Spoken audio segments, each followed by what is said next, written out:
Hola, ¿qué tal?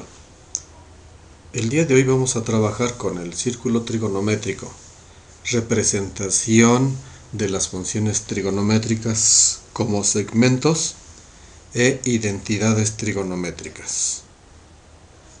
Iniciamos.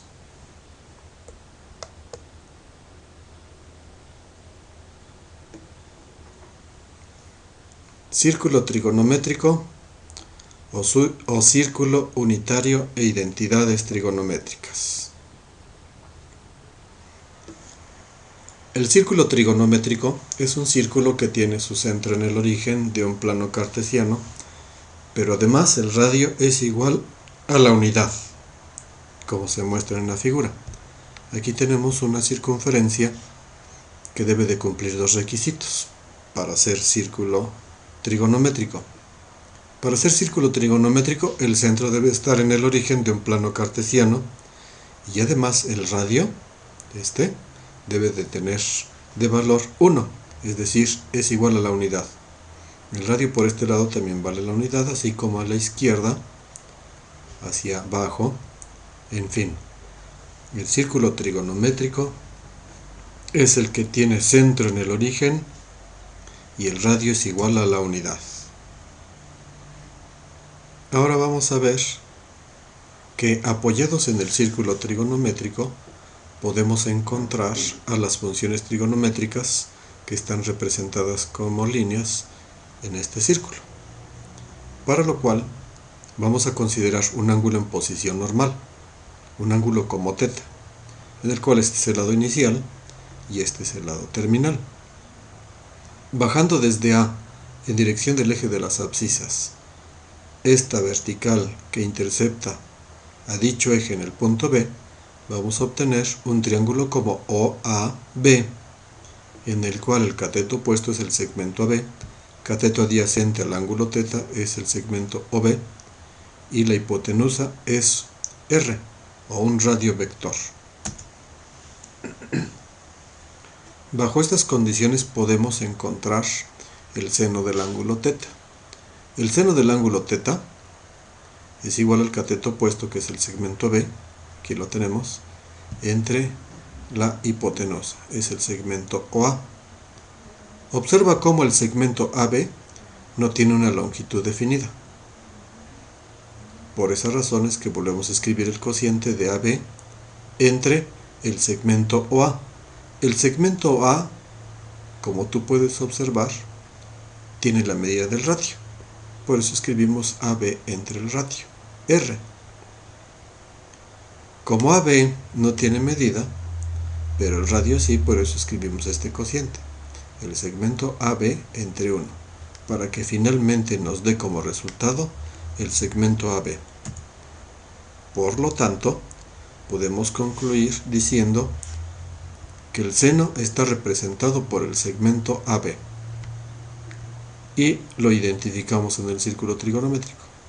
Esta vertical nos va a representar gráficamente como un segmento al seno del ángulo θ. Pasemos ahora para ver cómo obtenemos el coseno y su representación como un segmento. Como sabes, el coseno de θ es el cateto adyacente entre la hipotenusa. El cateto adyacente es el segmento OB, aquí lo podemos observar. Y la hipotenusa es el segmento A, que como hace un momento vimos, el segmento OA tiene la misma longitud que el radio. Y si el radio vale 1, entonces dividimos el segmento OB, que no tiene una longitud determinada, y entre 1 y nos da como resultado el segmento OB. Por esa razón podemos decir que el coseno está representado por el segmento OB, como se ve aquí. Aquí en este triángulo rectángulo, como puedes ver, el cateto opuesto es el seno, cateto adyacente ahora es el coseno, y la hipotenusa, que es el radio vector, vale 1. Bajo estas condiciones podemos obtener identidades trigonométricas. Por esa razón, si nosotros empleamos el teorema de Pitágoras, el que dice que la suma de los cuadrados de los catetos es igual al cuadrado de la hipotenusa, entonces tendremos que esto aplicado a segmentos nos daría que un segmento es AB, que se eleva al cuadrado, el otro segmento es OB, que se eleva al cuadrado, y nos va a dar el valor de la hipotenusa, que es el segmento OA elevado al cuadrado. De tal suerte que si ahora empleamos, en vez de segmentos, sus representaciones como funciones trigonométricas, tendremos que el segmento AB representa al seno. Entonces nos quedaría el seno elevado al cuadrado es el seno cuadrado de teta, más el otro cateto que está representando al coseno, nos quedaría coseno cuadrado de teta. Y todo esto es igual a la unidad. A esta se le llama primera relación fundamental, pero también se llama identidad pitagórica. Y es la primera. Bien, vayamos a la siguiente diapositiva. En la siguiente diapositiva, para poder hacer una buena explicación, hacemos que el ángulo θ esté más grande. Por esa razón el ángulo θ lo abrimos más y tenemos el triángulo con el que habíamos trabajado, el triángulo OAB. Para poder representar la tangente trigonométrica, tenemos que dibujar esta tangente geométrica, esta, cuyo punto de tangencia va a ser la intersección del arco de la circunferencia, el eje de las X y una posición del radio horizontal. En este punto, al cual le vamos a llamar punto de tangencia, nos sirve para tener un triángulo que es el triángulo O, C y T. Observa que el punto C se originó porque prolongamos el lado terminal del ángulo θ y es la intersección con la tangente geométrica. Bueno, veamos qué es lo que nos resulta ahora al emplear el ángulo OCT. Y tenemos la tangente de un ángulo es el cateto opuesto como CT, que lo tenemos acá, entre el cateto adyacente, que es el segmento OT. El segmento CT no tiene definida su longitud, pero el segmento OT es una posición del radio que finalmente vale 1. Por lo tanto, si tenemos el cociente del segmento CT entre 1, vamos a obtener que la tangente es el segmento CT. Por eso decimos que la tangente de θ está representada gráficamente por el segmento CT, y por eso le hemos puesto a este segmento la etiqueta de la tangente. Ahora veamos a la cotangente. Si te diste cuenta, en los primeros pasos observamos que el seno y el coseno son perpendiculares. Lo mismo ocurre con la tangente.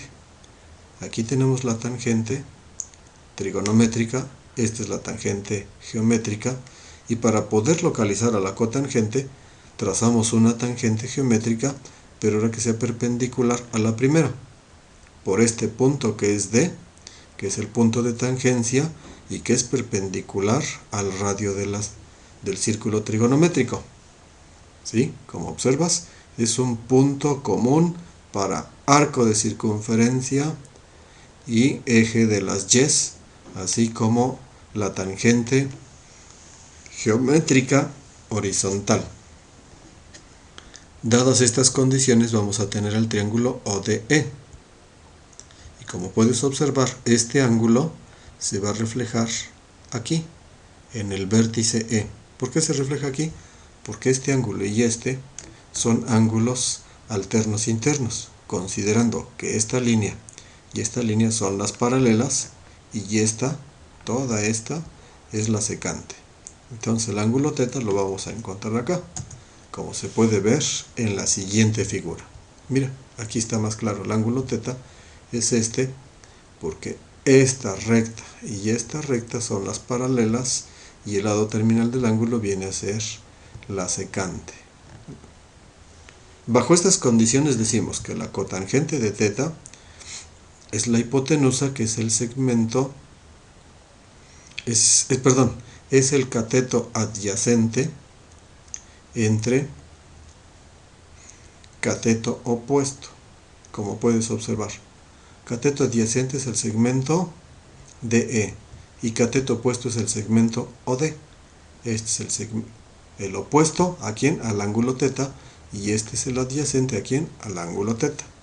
Por eso tenemos que es cateto adyacente DE entre cateto opuesto. Si te fijas, este segmento DE, que es el cateto adyacente, no tiene una longitud definida, pero el cateto opuesto sí, porque es una posición del radio, el segmento D. Y como el radio vale la unidad, finalmente tenemos que la cotangente está representada ¿por quién? Por el segmento DE.